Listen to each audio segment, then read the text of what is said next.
Poisons are substances such as drugs or poisonous plants, fungi or berries that can cause temporary or permanent damage if too much gets into the body. If you think someone may have swallowed poison, there are 5 key things to look for: vomiting or diarrhoea, cramping and abdominal pains, pain or a burning sensation, partial loss of responsiveness, seizures. If the casualty is conscious, ask them what they've swallowed. If possible, also try to find out how much they've swallowed and when.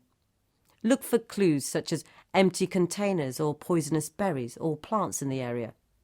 If you suspect poisoning, this is what to do.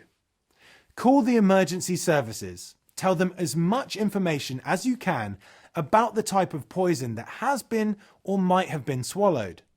Monitor and record the casualty's breathing, pulse, and level of response while you're waiting for help to arrive.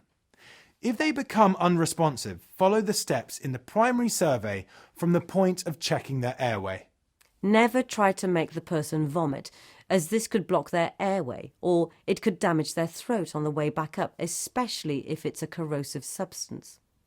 But if they vomit naturally, then put some of their vomit into a bag or container and give it to the ambulance crew. This may help them identify the poison.